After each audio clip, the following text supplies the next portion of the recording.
Hello, awesome second grade parents. I hope you guys are thriving and hanging in there and just really excited to have this time with your kiddos. This is your first week of homeschooling Monday through Friday this year, which is exciting. This is going to be week one's math. I'm going to go ahead and introduce the two main concepts that are being introduced this week within your work pages and within the workbook, and then I'm going to go ahead and kind of give you some tips on how to teach those things and present those things to your child. I'll also have a kid version where I kind of do a little miniature lesson for your students just to introduce that from my mouth. So I am going to go ahead and get started. There are two main concepts that are being introduced in your math book this week. One is going to be just dividing by 2, which is essentially doubles. And then they're going to be talking about the concept of rounding to 10. They're breaking it up into 2 sections. So they're going to teach the kids what a number looks like if it's rounded to 10 versus when it's not rounded to 10. And then they'll bump it up with, okay, now it's time for you to round numbers to 10. Now that you know what they look like, here are the rules for how to round a number to the nearest 10. Okay, so if I were at home teaching doubles, okay, the biggest thing with doubles I've told the kids is you've got to know your fast facts. Those doubles facts are very helpful. You need to know what is 2 plus 2, what is 4 plus 4, what is 5 plus 5, what is 6 plus 6. What are those doubles, and do you know them? And so if you're going to introduce dividing by 2, I would practice the multiplying by 2 because it's just an extension, okay, or a weird way of introducing 2 plus 2, okay? So we know that 3 plus 3 is 6, but if I want to multiply 3 plus 2, we know that that's also 6, and then if I divide 6 by 2, it's going to be 3. So what I would do at home is I would kind of go ahead and write out each of those families. So I'm going to go ahead and do that for you right over here in the corner of the board. I don't know if you can see that.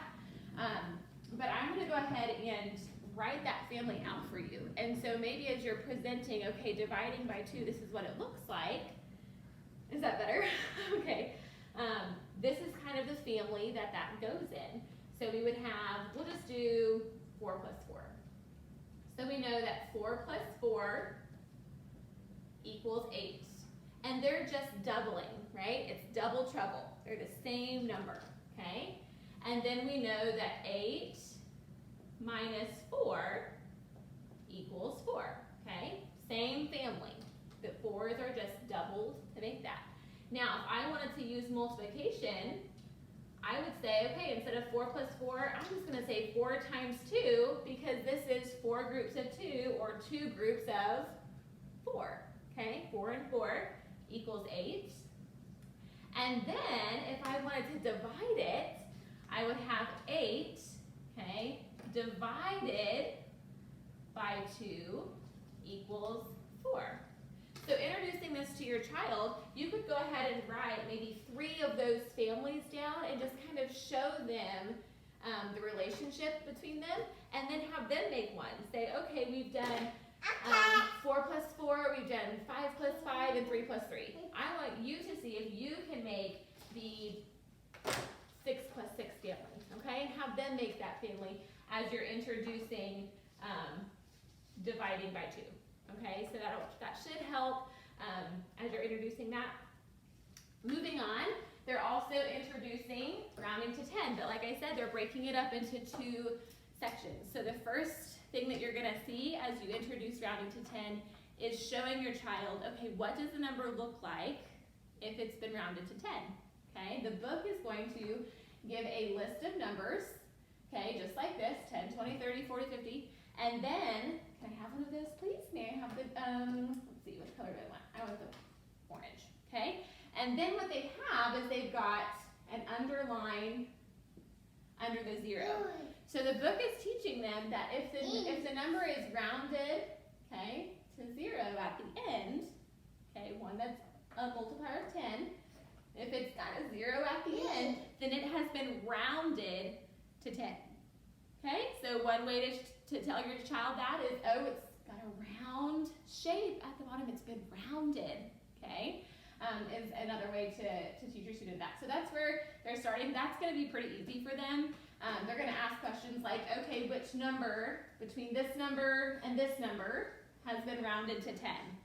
Well, if they know that a 0 is an indicator, at the end is an indicator of being rounded to 10, that'll be really easy for them. But the second part of rounding to 10 that's going to be new this week is figuring out which numbers, if I have a number and you ask me to round it to the nearest 10, how do I do that? They're going to have a great picture, okay, toward the end of your week where they have this nice little hill. And I'm going to go ahead and draw this hill on your own and show it to your child before the book even does. Do this before the book even shows them that, because you can make it a lot more colorful, which is really helpful. So if you see what I've done here is I've done this side in one color, and then once I got to 15, I changed it to another color. So those colors will help be a good indicator for your child too, as they're trying to figure out which numbers to round which way. So if I were to teach this, I would put this hill up here on the board with the different colors, and I would talk about how when they say, hey, I need to go to Daddy for a second. Thank you. I would talk to them about when we say round to a different 10, a 10, we're saying I want you to take this number and I want you to say, okay, it's closer to this full 10 number or it's closer to this full 10 number. Okay, that's what we're asking. You can talk to them about excuse me, situations in which that is helpful. When is it helpful to round up? Okay, if we're having a party and we're ordering pizza and there's going to be 17 people coming to our party and we're ordering pizza, I'm probably not going to say, okay, we'll plan for 10, right? We're going to plan for 20. We want to make sure that we have enough.